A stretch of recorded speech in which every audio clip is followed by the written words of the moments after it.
આપણને બધી બાજુથી દુઃખ દેશે, આપણો વિરોધ કરાવશે, જેથી આપણે એકલા થશું. કોઈ પણ માણસનો વિરોધ છે એ ક્યારે થાય છે? કોઈ પણ માણસનો વિરોધ ત્યારે જ થાય છે જ્યારે ભગવાન એને આગળ લઈ જવા માંગતા હોય. કારણ કે ભગવાનને એવું વિચાર્યું છે કે આ માણસને મારે સક્ષમ બનાવવો છે, એટલે ભગવાન આપણને બધી બાજુથી એકલો કરશે.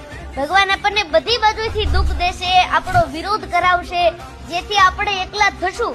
પણ જો એ એકલાપણમાં પણ આપણે સક્ષમ ઊભા રહેશું તો ભગવાન આપણને 100% મોટી વ્યક્તિ બનાવશે. માટે એ ખાલી એક ભગવાનની પરીક્ષા છે કે જો તમે આ પરીક્ષામાં પાસ થાવ છો તો તમે જરૂરથી મોટા વ્યક્તિ બનશો. ભગવાન આપણને બધી બાજુથી દુઃખ દેશે, આપણો વિરોધ કરાવશે, જેથી આપણે એકલા થશું. કોઈ પણ માણસનો વિરોધ છે એ ક્યારે થાય છે? કોઈ પણ માણસનો વિરોધ ત્યારે જ થાય છે જ્યારે ભગવાન એને આગળ લઈ જવા